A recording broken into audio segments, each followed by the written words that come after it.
সবাইকে আমন্ত্রণ। জেডএসআর ইনসাইড পলিটিক্সের সঙ্গে আছেন প্লাবন রহমান। অনুষ্ঠানের মধ্যে যে সাম্প্রতিক সময়ের গুরুত্বপূর্ণ বিষয় আমরা তুলে ধরার চেষ্টা করি। আজকে আমাদের আলোচনার বিষয় ভারতীয় প্রোপাগান্ডা ও আমাদের করণীয় বিষয় নিয়ে স্টুডিওতে কথা বলতে আছেন দুজন গুরুত্বপূর্ণ অতিথি। আছেন সাইফুল হক, সাধারণ সম্পাদক, বিপ্লবী ওয়ার্কার্স পার্টি, একেবারে ডান দিকে আছেন। আমার পাশে আছেন ব্যারিস্টার মীর মোহাম্মদ হেলালুদ্দিন, সহ সাংগঠনিক সম্পাদক, বিএনপি। দুজনকে স্বাগত জানাচ্ছি ইনসাইড পলিটিক্সে। সাইফুল হক, আপনাকে দিয়ে শুরু করতে চাই।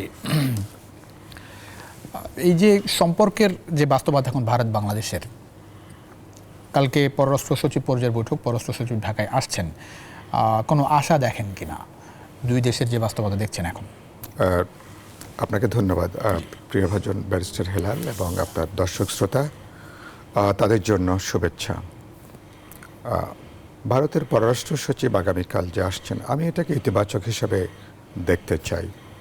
দেখতে চাই এই বিবেচনা থেকে সাম্প্রতিক সময়গুলোতে বা ধরুন 5 আগস্টের আমাদের আপরাইজিংয়ের পর থেকে যে পরিস্থিতি ভারত নিজেরাই তৈরি করেছে, তারা নিজেরাই উত্তেজনার পারদকে তারা যেখানে নিয়ে গেছেন, এবং তারা যেভাবে একটা ঠান্ডা মাথায় পরিকল্পিত বাংলাদেশ বিদ্বেষ, গণ অভ্যুত্থানের বিরুদ্ধে, এদেশের জনগণের বিরুদ্ধে এটা করতে যে সাম্প্রদায়িকতার কার্ডকে নিয়ে তারা যেভাবে প্রকাশ্যে তারা যে সহিংস তাদের যে তৎপরতা উস্কানি, এই প্রেক্ষিতে যে একটা চরম এক ধরনের বাংলাদেশের উপরে চাপিয়ে দেওয়া এক ধরনের যে অস্থিতিশীল পরিবেশ, সেই প্রেক্ষিতে পররাষ্ট্র সচিব এসছেন, নিশ্চয়ই তিনি কিছু ইতিবাচক বার্তা নিয়ে আসবেন। আমি ইতিবাচকভাবে দেখতে চাই কয়েকটা অর্থে। প্রথম দেখতে চাই যে বাংলাদেশ দিক থেকে 5 আগস্টের পরের যে বাংলাদেশ, এবারকার গণজাগরণ, গণ অভ্যুত্থানের পরে একটা ইন্ডিপেন্ডেন্ট নেশন স্টেট হিসাবে বাংলাদেশের এক ধরনের যে রেজারেকশন, তার যে পুনরুত্থান, তার মর্যাদা, তার স্বকীয়তা, সার্বভৌমত্বের যে বোধ, ভারতকে এই ব্যাপারে পরিষ্কার বার্তা দেওয়া দরকার। আগের তারা 1.5 যুগ তারা যেভাবে বাংলাদেশকে ডিল করেছে পলিটিক্যালি, ডিপ্লোম্যাটিক্যালি, সেটা যে করা যাবে না। আমরা যে সমতা, ন্যায্যতা, সমমর্যাদার ভিত্তিতে যাবতীয় দ্বিপাক্ষিক সমস্যার আমরা যে সমাধান করতে চাই, এই বার্তাটা পরিষ্কার করে দেওয়া দরকার। 2 নম্বর যেটা বলা দরকার, বাংলাদেশ যদি অস্থিতিশীল হয়, বাংলাদেশে যদি কোনো নিরাপত্তার ঝুঁকি যদি বাড়ে, এখানে যদি হিন্দুত্ববাদের কোনো কার্ড তারা যদি খেলতে যান, তাহলে কিন্তু এটা ভারতেরও নিরাপত্তার ঝুঁকি কিন্তু পরোক্ষভাবে বাড়িয়ে তুলতে পারে।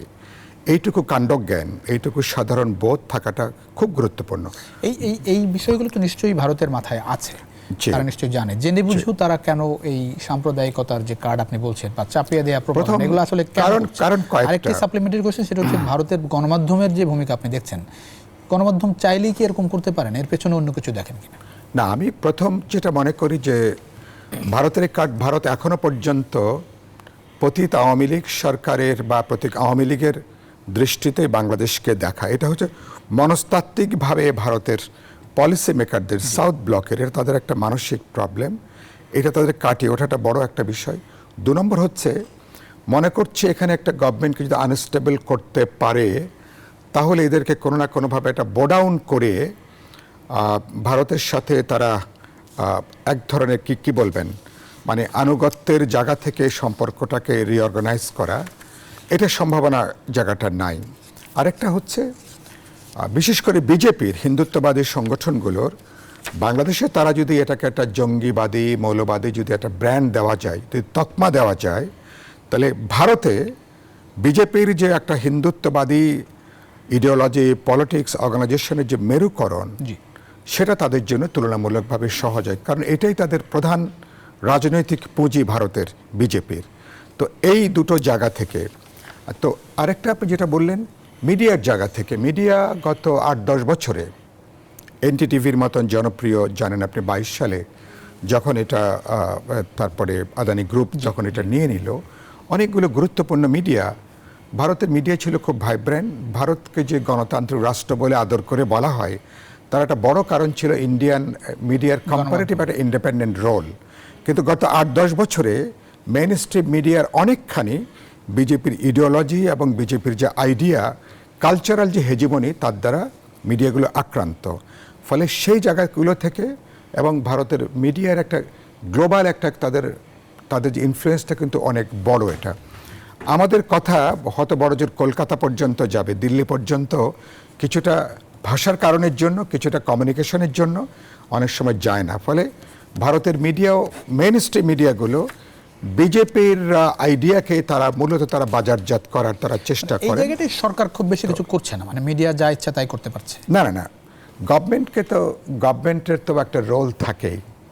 যখন আপনি একটা মিডিয়া যখন দায়িত্বহীনভাবে, যেটা ওই পশ্চিমে একটা শব্দ আছে, এটা হলো পোস্ট ট্রুথ, যা ট্রুথ না সেটা কি, ওরা সেটা বলে পোস্ট ট্রুথ, মানে আপনি বারবার করে একই কথা বললে তখন সত্যের মতন তখন এটা মনে হয় আর কি। তো ইন্ডিয়ান মিডিয়া, গভর্নমেন্ট চাইলেই মিডিয়াকে দায়িত্বশীল হওয়ার নিশ্চয়ই তারা কথা বলতে পারেন, কারণ প্রতিবেশী যদি অস্থিতিশীল থাকে আপনার নিরাপত্তা তো নিশ্চিত হয় না। এইটুকু সাধারণ কাণ্ডজ্ঞান তো মিডিয়ার থাকা উচিত। আমি সেদিক থেকে মনে করি আমাদের মিডিয়ার অনেক বেশি ভাইব্রেন্ট, অনেক প্রোঅ্যাক্টিভ রোল, অনেক বেশি ইনফরমেশনটা অপতথ্যের পরিবর্তে যদি আপনি সঠিক তথ্য সংবাদ, যদি ঘটনাগুলোকে যদি আপনি ডিসেমিনেট করতে পারেন, শুধু ভারতে না গ্লোবালি, আমি মনে করি তাহলে অনেকগুলো নতুন চিন্তা, নতুন ভাষা, প্রকৃত তথ্যটা বিশ্ববাসী জানতে পারে। সেই ভূমিকাটা আমাদের জন্য অনেক ধন্যবাদ। খুব গুরুত্বপূর্ণ। ব্যারিস্টার মীর মোহাম্মদ হেলালুদ্দিন ভাই যেটি বলছিলেন যে মিথ্যা বলতে বলতে অনেক সময় সত্যের মতো হয়ে যায়, সেরকমটি বার্তা ভারত দিতে পারছে কিনা বাংলাদেশ সম্পর্কে? ভারত বাংলাদেশের যে সিচুয়েশন সেটিকে যেভাবে প্রেজেন্ট করতে চাচ্ছে, বহির্বিশ্বে বার্তাটা আসলে সেরকম যাচ্ছে বলে মনে হয় কেন? বহির্বিশ্ব সেরকম বিশ্বাস করছে বলে আপনার মনে হয় কেন? একই সঙ্গে বাংলাদেশের গণমাধ্যমে বাংলাদেশের সরকারের কতটা প্রেশার এই জায়গায় ভারতের উপর আছে? আপনাকে ধন্যবাদ, একই সাথে আমার শ্রদ্ধাভাজন সাইফুল হক সাহেবকে ধন্যবাদ, সুন্দর বলেছেন। আসলে আপনার প্রথম কোয়েশ্চেনটার জবাবে আমি একটু শুরু করতে চাই ভাবে, এই ইসকন রিলেটেড যে ঘটনাটা শুরু হলো 5ই আগস্টের পরবর্তী থেকে আমরা এগুলো দেখতে পাচ্ছিলাম, বাট বিশেষ করে দুঃখিত, কয়েকদিন আগে ইসকন রিলেটেড যে ঘটনাটা ঘটলো, এক ইসকন নেতার কে গ্রেফতারকে কেন্দ্র করে, এর পরে পরিস্থিতি নিয়ে আসলে একজন বাংলাদেশি হিসেবে আমি গর্বিত। কেন? নানামুখী উস্কানি, নানামুখী নৈরাজ্য সৃষ্টি বা অস্থিতিশীলতা সৃষ্টির চেষ্টার পরেও অলিখিতভাবে প্রত্যেকটা বাংলাদেশি, মানে বাংলাদেশের প্রতিটা নাগরিকই এই উস্কানিতে বা এই উস্কানির ফাঁদে না পড়ার যে দৃঢ়তা এবং যে দেশপ্রেম দেখিয়েছেন, এটা আসলে জাতি হিসেবে আমরা কতটুকু উন্নত হয়েছি এবং আমাদের জাতি হিসেবে কতটুকু মানসিক দৃঢ়তা আমাদের এসছে এবং আমরা দেশকে কতটুকু ভালোবাসি সেটারই পরিচয় বলে আমি মনে করি। তো এটাতে আসে সেকেন্ড কোয়েশ্চেন আপনার, যে পৃথিবীকে এই বার্তাটা দিতে পারছে কিনা, যে বিশ্বাস করছে কিনা, গোয়েবলসের কায়দায় কিছু বললো এটাকে সত্য প্রমাণ করলো, আমার মনে হয় না। কারণ দেখেন যে ঘটনাগুলো হয়েছে, এই ঘটনা যদি পার্শ্ববর্তী দেশে হতো, এটা নিয়ে অনেক কিছু হতো, কিন্তু জনসাধারণের মাঝের থেকেই হতো। কিন্তু বাংলাদেশের এটাকে একটি বিচ্ছিন্ন ঘটনা এবং দেশবিরোধী ষড়যন্ত্র চিন্তা করে এটা পুরোটাই কিন্তু খুব শান্তিপূর্ণভাবে এবং আমি বলবো ভেরি ম্যাচিওরলি হ্যান্ডেল করেছে। এই জন্য অবশ্যই আমি মনে করি এই ঘাত প্রতিঘাতে বাংলাদেশের বয়স 50 হলেও তারা যে ম্যাচুরিটি দেখিয়েছে, এটা পার্শ্ববর্তী দেশের শতবর্ষের ইতিহাসেও এই ম্যাচুরিটি তারা দেখাতে পেরেছে বা পারবে বলে আমার মনে হয় না। এটা কি একরকম বাংলাদেশের মানুষ বিষয়টি বুঝতে পেরেছে? কারণ বুঝতে পারছে যে এটা উদ্দেশ্য প্রণোদিতভাবে করা হচ্ছে সরকারের বিরুদ্ধে। এবং 5ই আগস্টের পরবর্তী পরিস্থিতিতে পুরো জাতি কিন্তু এখন ঐক্যবদ্ধ, দেশের স্বার্থের ব্যাপারে ঐক্যবদ্ধ। এই অন্তর্বর্তীকালীন সরকারকে আমি আসলে আপনাদের মাধ্যমে ধন্যবাদ জানাতে চাই। এই বার্তাটা কি ভারত পাচ্ছে? আমার তো মনে হয় পাচ্ছে, কারণ ওনাদের যে রিটালিয়েশন স্টেটমেন্টে আসছে, ওটা তো ওনারা টোটালটাই জিনিসটা ইগনোর করে বলছে যে না, আমরা তো সম্পর্ক তো উন্নত করতে চাচ্ছি বা ওনারা এখানে লোক পাঠাচ্ছে। তবে এখানে একটা জিনিস যেটা আমি বলি, অন্তর্বর্তীকালীন সরকার ধন্যবাদ পাওয়ার যোগ্য, দুঃখিত, এই গত 16-17 বছরে ইন্ডিয়ার যেই বিহেভিয়ারাল প্যাটার্নে অভ্যস্ত হয়েছিল, যে একটা সামন্তবাদী আচরণ, যে ওনারা যা বলবে আমাদের পক্ষ থেকে সবই মেনে নেবে, একটা পর্যায়ে গিয়ে স্বামী স্ত্রীর মতো থাকতে চাচ্ছে, ওনারা যাই বলছে তাতে রাজি হচ্ছে। তারপরে এমন এক সরকার আসলো গণ অভ্যুত্থানের পরে, যে তারা নিজের স্বকীয়তা ধরে রেখে, স্বাধীনতা সার্বভৌমত্বকে সমুন্নত রেখে eye to eye they are talking.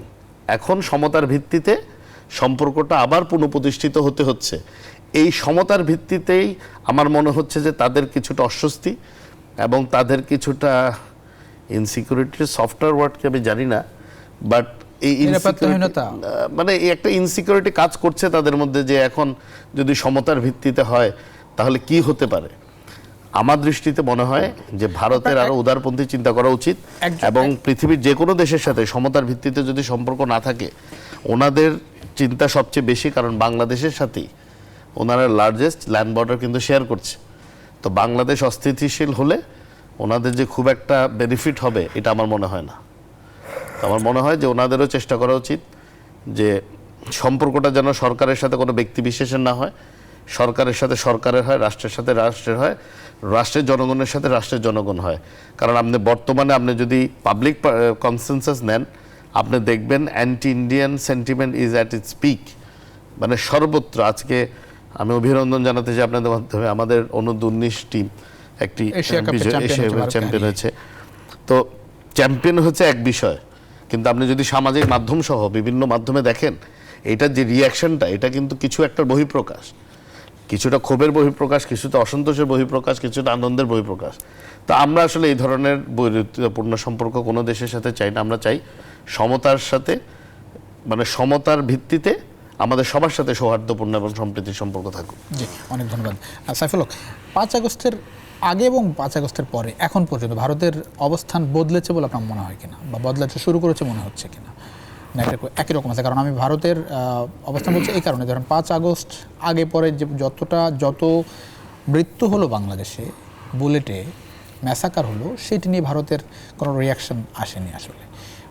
তার পরবর্তীতে বাংলাদেশের যে প্রোপাগান্ডা, তাদের গণমাধ্যমের ভূমিকা, সব কিছু মিলিয়ে মানে কোন দিকে তারা আসলে কি চাচ্ছে বলে মনে হয়? আমার নিজের মনে হয়েছে, আপনার এই প্রশ্নটা আমি নিজেও ভেবেছি বিভিন্ন সময়, আমি কিছু জায়গায় কথা বলেছি। আমার মনে হয়েছে যে ভারত তো 5 আগস্টের যে ঘটনা, একটা বিশাল ট্রমার মধ্য দিয়ে ভারত গেছে। ভারত বলতে আমি প্রধানত ভারতের সরকারের কথা বলছি, পলিসি মেকারদের কথা বলছি। কারণ আপনি নিশ্চয়ই আমার সাথে একমত হবেন, হেলাল নিশ্চয়ই আমার সাথে একমত হবেন যে 16 বছর ধরে ভারত বাংলাদেশের যে পলিসি তারা অনুসরণ করছিল, 5 আগস্ট ছিল তার ফেইলিওরের একটা বড় একটা ডেমনস্ট্রেশন। ভারতের বাংলাদেশ সংক্রান্ত নীতির, এটা শুধু হাসিনা সরকারের উচ্ছেদ বা তার পরাজয় নয়, নরেন্দ্র মোদী, বিজেপির সরকার বাংলাদেশের প্রতি ভারতের সাউথ ব্লকের যে পলিসিস, বাংলাদেশকে চাপে রাখো, বাংলাদেশকে দমন করে রাখো, অনুগত রাখো, ক্লায়েন্ট স্টেট পারলে বানিয়ে নাও, এই জায়গাটার যে এটা যে বাংলাদেশ যে একটা ঘুরে দাঁড়িয়েছে, এই ট্রমার মধ্য দিয়ে যাচ্ছে। যে জন্য আপনি বললেন ইভেন এত বড় একটা ম্যাসাকার মুক্তিযুদ্ধের পরে এটাকেও তারা প্রপারলি রিকগনাইজ করা, এটাকে আমলের মধ্যে নেওয়া, আমাদের যে শোক, আমাদের বেদনা, এই যে বিশাল রক্তক্ষরণ, শহীদদের রক্তগুলো শুকায়নি, এখন শত শত এখনও পঙ্গুরা হাসপাতালে, 500-র উপরে ছাত্র, তরুণ, শ্রমজীবী মানুষ চোখ হারিয়েছে। এগুলো তাদের বিবেচনার ভেতরে আমরা দেখিনি। কিন্তু আমার মনে হয় রিসেন্টলি বাংলাদেশের যে ডেভেলপমেন্টগুলো কিছুটা আমলে নেওয়া তারা শুরু করেছেন, যে জন্য আমরা দেখছি যে ত্রিপুরা বাংলাদেশ উপ হাই কমিশনে হামলার পরে তাদের দুঃখ প্রকাশ করা, কজনকে গ্রেপ্তার করা, ভারতের যে উন্মাদনাটা শুরু হয়েছিল মনে হচ্ছে কিছুটা রাশ টানা তারা শুরু করেছে। কারণ এটা আখেরে এটা ভারতের জন্য খুব ভালো না। ভারতের ধরলাম যে বড় রাষ্ট্রদের অনেকগুলো কার্ড, বাংলাদেশের হাতেও 2-4টা কার্ড আছে, এই জায়গাটা পুরোপুরি ভুলে যাওয়ার কোনো প্রশ্ন নেই। আরেকটা কি, এই শতাব্দীতে আমরা তো পরস্পরের উপরে আমরা নির্ভরশীল। তো এখানে আপনি কাউকে এককভাবে একটা ইন্ডিপেন্ডেন্ট নেশন স্টেটকে কনস্ট্যান্টলি চাপের মধ্যে রেখে আখেরে কিন্তু আপনার নিরাপত্তা কিন্তু এটা কিন্তু নিশ্চিত হয় না। এটা আমি ইকোনমিক অর্থে বলছি, ডিপ্লোম্যাটিক অর্থে বলছি, এমনকি আপনার তো মিলিটারি অর্থ যদি আমি এটা বলি, সেজন্য আপনাকে বোঝাপড়া লাগবে। কারণ কোনো প্রতিবেশীর সাথে ভারতের ভালো সম্পর্ক কিন্তু নেই।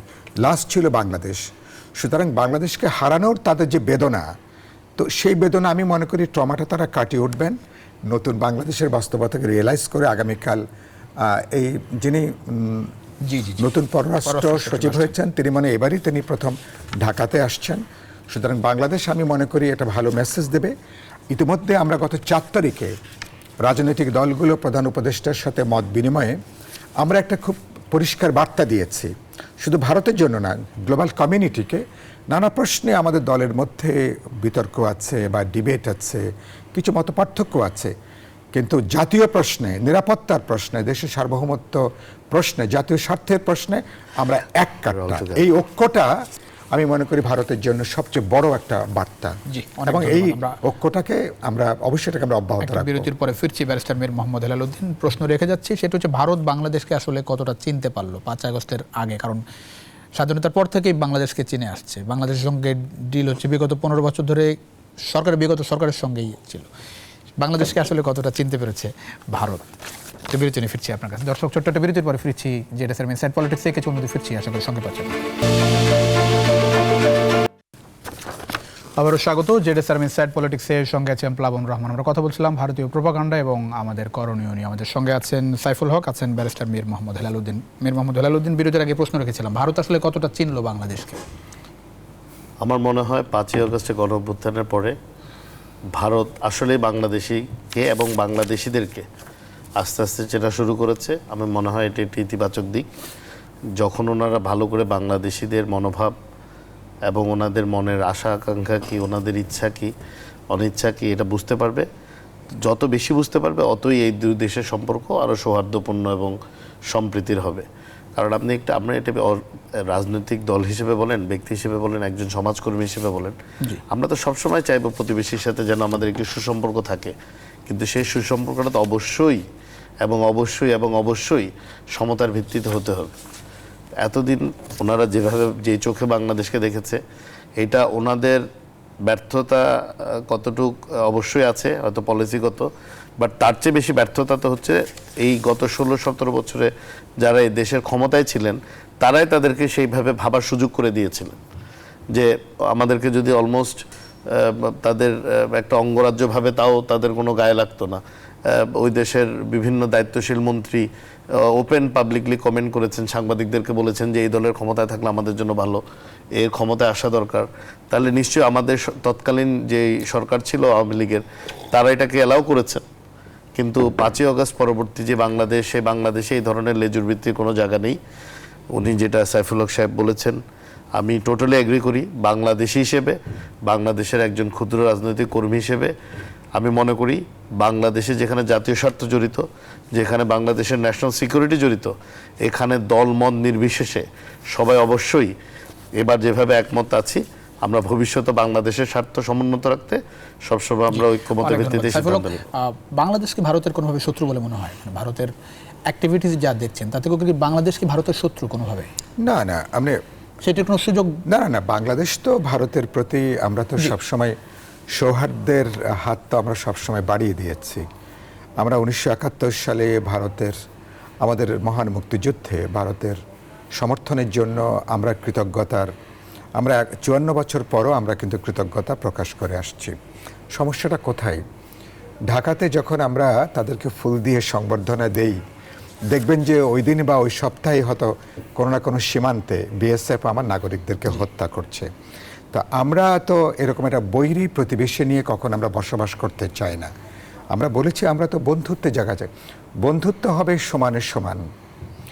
আপনার স্টেক বড় হতে পারে, কিন্তু আমি একটা ছোট রাষ্ট্র, আমি একটা ইন্ডিপেন্ডেন্ট একটা নেশন স্টেট, আমার সভরেনিটি আছে, আমার ন্যাশনাল প্রাইড আছে, আমার পলিটিক্যাল হেরিটেজ আছে, কালচারাল হেরিটেজ আছে, এবং আমার মানুষের একটা ইন্ডিপেন্ডেন্ট একটা ডেমোক্রেটিক অ্যাসপিরেশন আছে। বন্ধুত্বের প্রথম শর্ত হলো এটাকে আপনি রিকগনাইজ করবেন, আমলে নেবেন, এটাকে আপনি বিবেচনার মধ্যে নেবেন। কেমন? এটা হলো বন্ধুত্বের প্রাইমারি কন্ডিশনটা, এটা আর কি।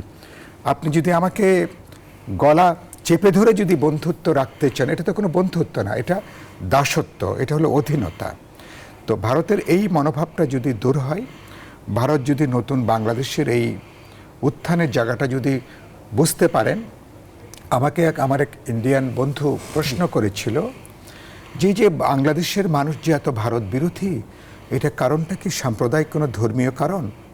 আমি বললাম সেটা যদি থাকে এটা 1 থেকে 2% হতে পারে। প্রধান কারণটা হচ্ছে রাজনৈতিক। আপনারা দেড় দশক ধরে একটা ফ্যাসিস্ট রেজিমকে আনকোশ্চেনেবলি এটাকে আপনারা সাপোর্ট করছেন। একটা কথা আপনি খেয়াল করেন, আমরা ভারতকে আদর করে বলে না যে পৃথিবীর লার্জেস্ট ডেমোক্রেটিক একটা স্টেট, তো আপনি বাংলাদেশে আপনি ওখানে গণতন্ত্রের কথা বলছেন আর বাংলাদেশের ভোটাধিকারকে হরণ করছেন, একটা রেজিমকে সমর্থন করছেন যে 16টা বছর 3টা নির্বাচন বাস্তবে মানুষের ভোটাধিকারকে বিরুদ্ধে দাঁড়িয়ে যে করেছে, যেটা ভোটের নামে একটা চূড়ান্ত তামাশা এখানে মঞ্চস্থ করেছে, তাহলে এটা একটা স্ববিরোধী আচরণ। আমি খুব গুরুত্বপূর্ণ মনে করি বাংলাদেশে যদি সত্যি সত্যি একটা ডেমোক্রেটিক স্টেট হয়, এটা ভারতের জন্য অনেক বেশি ভালো। তাহলে আপনি তখন বাংলাদেশের তো তখন আপনি রাজনৈতিকভাবে তখন আপনি অ্যাড্রেস করতে পারবেন। কারণ যখন একটা ডেমোক্রেটিক স্টেট হয়, ডেমোক্রেটিক গভর্নমেন্ট হয়, তার একটা পপুলার ম্যান্ডেট থাকবে, সেই জনগণের সঙ্গে তার একটা পলিটিক্যাল অথরিটি নিয়ে তখন সে আলাপ করতে পারে। সেজন্য ভারতে যদি ভবিষ্যতে তাকায়, তাহলে বাংলাদেশের একটা গণতন্ত্র, গণতান্ত্রিক অধিকার, ন্যাশনাল অ্যাসপিরেশন, এটা বিবেচনার মধ্যে রাখলে সম্পর্কটা কিন্তু ভালো আরো হতে অনেক পারে। ভালো। একটা ছোট বিরতিতে যাচ্ছি, আবার বিরতির পরে ফিরছি কিছুক্ষণের মধ্যে। দর্শক, ছোট্ট একটা বিরতিতে যাচ্ছি, ফিরছি কিছুক্ষণের মধ্যে। আশা করি সঙ্গে পাচ্ছি আপনাদের বিরতির পর আমাদের আয়োজনে। আবার স্বাগত। জেডএসআর ইনসাইড পলিটিক্স এর সঙ্গে আছেন প্লাবন রহমান। আমরা কথা বলছিলাম ভারতের প্রোপাগান্ডা, বাংলাদেশের করণীয় নিয়ে। আমাদের সঙ্গে আছেন সাইফুল হক, ব্যারিস্টার মীর মোহাম্মদ হেলালুদ্দিন। মীর মোহাম্মদ হেলালুদ্দিন, কাল তো বিক্রম মিস্ত্রি ভারতের পররাষ্ট্র সচিব বাংলাদেশে আসছেন। আলোচ্য সূচি কি বলে মনে হয়? কেউ আসলে প্রকাশ করেনি কি নিয়ে আলোচনা হবে, কোন কোন বিষয় গুরুত্ব পেতে পারে? দ্বিপাক্ষিক যখন এরকম ডিপ্লোম্যাটিক কোনো মিটিংস হয়, সচরাচর তো এই ধরনের কোনো এজেন্ডা ওনারা পাবলিকলি প্রকাশ করেন না বিফোর দ্য ব্রিফিং। বাট আমি যেটা মনে করি যে গত এক সপ্তাহ বা এই 5ই আগস্টের পরবর্তীতে যে উত্তেজনা বিরাজ করছে বিশেষ করে ভারতের পক্ষ থেকে, এই ব্যাপার তো ডেফিনেটলি উঠে আসবে বলে আমি মনে করি। কারণ আমাদের দেশের পররাষ্ট্র মন্ত্রণালয়ের পক্ষ থেকে এই ব্যাপারে কিন্তু খুব পরিষ্কার বার্তা শুরুর থেকে দিয়ে এসছে এবং রিসেন্টলিও দিয়েছে। আর সেকেন্ড কথা হচ্ছে ওনাদেরও বাংলাদেশের দের মনোভাব এবং সরকারের মনোভাবটা বুঝবেন বলে আমি মনে করি। কারণ ওনারাও রিসেন্টলি যে স্টেটমেন্টটা দিয়েছেন, it's a very soft and আমি বলবো পজিটিভ স্টেটমেন্ট, যে ওনারা এটাকে অ্যাড্রেস করতে চাচ্ছেন। হয়তো ওনারা ধরে নিয়েছেন এই জিনিসটা ওনাদের আয়ত্তের বাইরে চলে গেছে। দেখেন, 5ই আগস্টের পরবর্তী কিন্তু ভারতের সাথে বাংলাদেশের কিছু হয়নি। বাংলাদেশের জনগণ মনে করেছে যে দুঃশাসন চলছে, তাদের থেকে তাদের মুক্ত হতে হবে, তারা একটি স্বৈরশাসককে বিদায় করেছে। এখানে কোনোভাবেই কিন্তু ভারতের সাথে বাংলাদেশের সম্পর্ক টানাপোড়েন হওয়ার কথা না।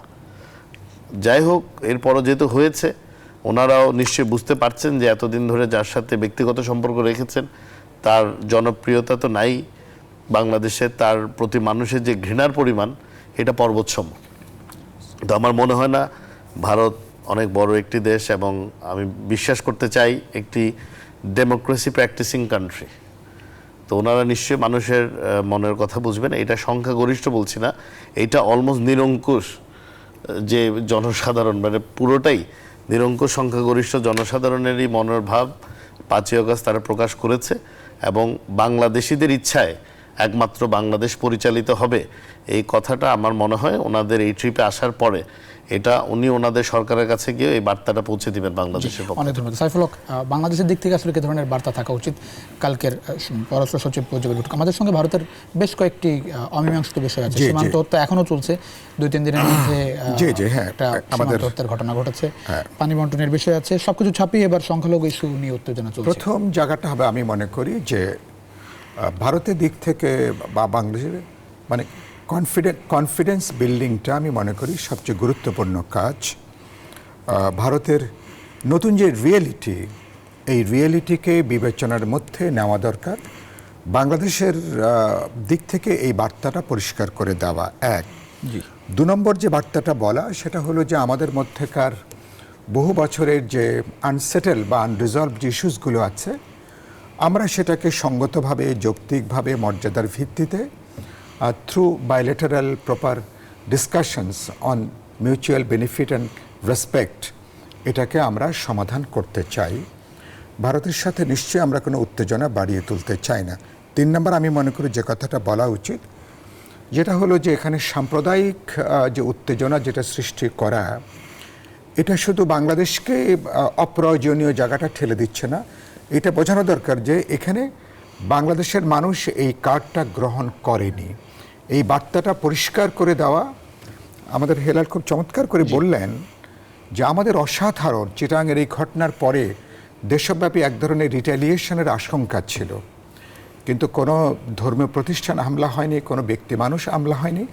আমরা অসাধারণ ধৈর্য, ধর্মীয় সম্প্রীতি এবং অসাধারণ জাতীয় ঐক্যের আমরা কিন্তু পরিচয় দিয়েছি, উস্কানিতে পা না দিয়ে। এটাই কিন্তু আমাদের শক্তি, এটাই নতুন বাংলাদেশের অর্জনের জায়গাটা। এটা এই মেসেজটা খুব ক্লিয়ারলি, এটা আমি মনে করি ভারতের যিনি আসছেন সচিব, ওনাকে কথাটা, বিক্রম মিশ্র, ওনাকে কথাটা বলা দরকার। 3 নম্বর বলা দরকার যে পতিত সরকারে যারা ভারতে আছেন তাদের তৎপরতা যদি ভারত যদি অ্যালাউ করে ডিরেক্টলি ইনডিরেক্টলি, যারা গভর্নমেন্টকে যারা ফেল করতে চায়, যারা একটা বাংলাদেশ বিরোধী তৎপরতা চলতে থাকে, এটা কিন্তু এগেইন ভারত বাংলাদেশের বাইলেটারাল রিলেশনশিপের ক্ষেত্রে নতুন ক্রাইসিস, নতুন একটা উত্তেজনার জায়গাটা তৈরি করবে। তাদেরকে কিভাবে তাদেরকে ফিরিয়ে আনা যাবে বা কিভাবে তারা ফিরে আসবেন, সেটা একটা বড় একটা আলোচনার প্রশ্ন। বন্দি প্রত্যর্পণ চুক্তি বা অন্যান্য বিষয়, সেটা একটা বড় একটা আলোচনার বিষয়, সেটা ভবিষ্যতের ক্ষেত্রে। আরেকটা বলা দরকার, ভারতের দিক থেকে একটা সেলফ ক্রিটিক্যাল অ্যাটিটিউড নেওয়ার কথাটা বলা উচিত, যে আপনারা সীমান্ত হত্যার ব্যাপারে আপনারা যে কমিট করেছেন, আপনারা উল্টো কাজ করেছেন। পানির ব্যাপারটা, আমাদের তিস্তা অভিন্ন নদী যেটা অস্তিত্বের সাথে যুক্ত, ইস্যুটা বাস্তবে এখন পুরোপুরি চাপা পড়ে গেছে। ভারতের ইন্টারনাল রাজনীতির কারণে আমরা পানির থেকে আমরা বঞ্চিত হতে পারি না, এই বার্তাটা পরিষ্কার। এটা কোনো ভারতের দয়া দাক্ষিণ্যের বিষয় না। এই বিষয়গুলো আমি মনে করি উত্তেজনাটা কথাটা বলা, এবং ভারতের উচিত হবে আমাদের এখানকার নেশনহুডটাকে, এটাকে বিবেচনার মধ্যে নিয়ে নতুন বাংলাদেশের সাথে তারা কিভাবে তারা বসবাস করবেন, এবং আমাদের ভারতের পররাষ্ট্র সচিব তার সরকারকে, তার সাউথ ব্লকের পলিসি মেকারদেরকে বাংলাদেশের নতুন বাস্তবতা সম্পর্কে তারা যদি প্রপারলি ব্রিফ করতে পারেন নতুন একটা যাত্রার দিকে, তাহলে কিন্তু বাংলাদেশ ভারত আসতে পারে অন্যরকম উচ্চতায় জি অন্যরকম আসতে পারে। মীর মোহাম্মদ হেলালুদ্দিন, নির্বাচন নিয়ে একটু প্রসঙ্গ। ওয়াহিদুদ্দিন মাহমুদ, শিক্ষা উপদেষ্টা, তিনি বলেছেন যে আগামী বছর রাজনৈতিক সরকার দেখা যেতে পারে। একটু আগে প্রেস উইং থেকে বলা হয়েছে যে এটি একান্ত তার ব্যক্তিগত মত, প্রধান উপদেষ্টার পক্ষ থেকে এ ধরনের কোনো বক্তব্য বা ঘোষণা নেই। কত দূরে নির্বাচন দেখছেন? আমি শিক্ষা উপদেষ্টার সাথে আমি পার্সোনালি একমত। আমিও বিশ্বাস করি আগামী বছরের মধ্যেই বাংলাদেশে একটি রাজনৈতিক সরকার আওতায় আসবে বাংলাদেশ। কারণ দীর্ঘকাল যখন অরাজনৈতিক সরকার থাকে, দেশে অনেক ধরনের কমপ্লেক্সিটি রাইজ করে, যেটা ডিল করার অভিজ্ঞতা বা পূর্ব অভিজ্ঞতা হয়তো অনির্বাচিত সরকারের থাকে না বা অরাজনৈতিক কোনো সরকারের থাকে না। বাংলাদেশের যে প্রেক্ষাপটে এই সরকার দায়িত্বে এসছে, সর্বসম্মতিক্রমে কিন্তু সকল বাংলাদেশিরাই এটাতে অ্যাগ্রি করেছে, এবং তারা সবাই খুব আমাদের সম্মানের পাত্র, প্রত্যেকটা ব্যক্তি এখানে যারা জড়িত আছেন। তো আমরাও চাই ওনারা ওনাদের যেই দায়িত্ব, মূল দায়িত্ব, বাংলাদেশে একটি গণতান্ত্রিক সরকারের কাছে প্রয়োজনীয় কিছু সংস্কার করে একটি গণতান্ত্রিক সরকারের কাছে ক্ষমতা হস্তান্তর করে। লক্ষণ দেখছেন? আমি লক্ষণ দেখছি, কাজ চলছে। হয়তো এখন it's too early for them to say anything, but যেহেতু নির্বাচন কমিশন হয়ে গেছে, so a big hurdle has been taken care of. বাকি it is a matter of process. আমার মনে হয়, আমি পার্সোনালি বিশ্বাস করি আগামী বছরই রাজনৈতিক সরকার আসবে। আমি জাস্ট 30 সেকেন্ড আরেকটা জিনিস অ্যাড করি, যেটা জি করছি। উনি খুব ইম্পর্টেন্ট একটি পয়েন্ট বলেছেন। ইন্ডিয়ার অবশ্যই এটা বুঝতে হবে, আওয়ামী লীগের পতিত সরকারের যারা দোসর এখন ইন্ডিয়া অবস্থান করে বাংলাদেশে বিচ্ছিন্নতাবাদী বা নৈরাজ্যের সৃষ্টি করার চেষ্টা করছেন, তাদেরকে অবশ্যই তাদের রিপ্যাট্রিয়েট করতে হবে। কারণ তারা অনেকগুলো খুব সিরিয়াস মামলার আসামি। না হলে ওই ব্যক্তিগুলোর কুকর্ম বা অপকর্মের দায়ও কিন্তু অটোমেটিক ইন্ডিয়া সরকারের উপর পৌঁছাবে, এবং it will send across a wrong message. যে যেমন অনুপ চেটিয়ার ব্যাপারে যে অবস্থানটা ছিল ভারতের, হয়তো আমাদেরও বাংলাদেশিদের একই ধরনের একটা থাকবে, যে কিছু বিচ্ছিন্নতাবাদীকে ইন্ডিয়া অন্যায়ভাবে রাজনৈতিক আশ্রয় প্রশ্রয় দিয়ে বাংলাদেশকে অস্থিতিশীল করার চেষ্টা করছে। অনেক ধন্যবাদ, অনেক ধন্যবাদ সাইফুল হক। নির্বাচনের জায়গাটা একটু মাধ্যমে চাই, আমি একটু স্মরণ করে দিই। সেটি হচ্ছে যে সেনাপ্রধান একবার নির্বাচনের কথা বলেছেন, আগামী বছরের কথা আইন উপদেষ্টা বলেছেন, এখন শিক্ষা উপদেষ্টা আগামী বছরের কথা বলেছেন। 3বারই কিন্তু প্রধান উপদেষ্টার প্রেস উইং থেকে বলা হয়েছে যে আসলে এরকম কিছু না, ঠিক আছে, আমি নেই আসলে। যে আমি মনে করি প্রধান উপদেষ্টার প্রেসিং যেটা বলা হয়েছে টেকনিক্যালি এটাই বাস্তব। কারণ ফাইনালি এটা প্রফেসর ঘোষণাও না। ইউনূস গতকালও কিন্তু শিক্ষা উপদেষ্টা Right. বলেছেন যে না, না, এটা না, না, একান্ত তার ব্যক্তিগত right, মত। আমি বলেছি প্রফেসর ইউনূস তিনি ইন্টারিম গভর্নমেন্টের প্রধান হিসেবে হিজ টু ডিক্লেয়ার এ প্ল্যান, মানে তিনি নেশনকে তিনি আশ্বস্ত করবেন যে তারা আগামী বছর বা কবে কখন তারা একটা নির্বাচনের মধ্য দিয়ে তারা একটা গণতান্ত্রিক উত্তরণের পথে তাদের জার্নিটা তারা শেষ করবেন, এটা তারা বলবেন সত্য। কিন্তু এর আগে আমাদের সেনাবাহিনীর প্রধান জেনারেল ওয়াকারুজ্জামান বা ধরুন আসিফ নজরুল বা গতকালকে তিনি আবার সরাসরি আমার শিক্ষকও বটে, তো তিনি গতকালকে তিনি যেটা বললেন, তো এর মধ্য দিয়ে কিন্তু সরকারের ভেতরকার ভাবনার একটা বহিঃপ্রকাশ বোঝা যায় যে that is a strong opinion, অথবা এরকম আইডিয়া কাজ করছেন যে একটা অনিশ্চিত বা একটা অনির্ধারিত সময়ের জন্য সরকারের যাত্রা হতে পারে না। আগামী বছরের একটা নির্বাচনের মধ্য দিয়ে সরকার যদি বেরিয়ে যেতে পারেন, আমি মনে করি ইটস এ মেসেজ। টেকনিক্যালি কিন্তু ইলেকশন কমিশন নির্বাচনের ব্যাপারগুলো ডিক্লেয়ার করবেন, ভোটার তালিকা তার শিডিউল বা এটা ডিক্লেয়ার করবেন। এটা একটা ডেভেলপমেন্ট, ইলেকশন কমিশন হয়েছে, ভোটার তালিকা হালনাগাদ শুরু হবে। বাট ফাইনালি ইন্টারিম গভর্নমেন্ট থেকে ইলেকশন কমিশনকে প্রপার পলিটিক্যাল মেসেজটা যেতে হবে যে আমাদের প্ল্যানিংটা এরকম। তো সেই জায়গাগুলো থেকে আমরা আশা করি যে সরকারের দিক থেকে নিশ্চয়ই ইলেকশনের জন্য তারা অনেক ধন্যবাদ দিতে হচ্ছে সাইফুল হক, ব্যারিস্টার মোহাম্মদ হালালউদ্দিন দুজনকে অসংখ্য ধন্যবাদ রাতে মূল্যবান সময় দেওয়ার জন্য। দর্শক, এই ছিল আজকের ইনসাইড পলিটিক্স। দেখাবো নিশ্চয় অন্য সময়। সে পর্যন্ত ভালো থাকবেন, সুস্থ থাকবেন, আশা করি নেক্সট 24 সঙ্গে থাকবেন।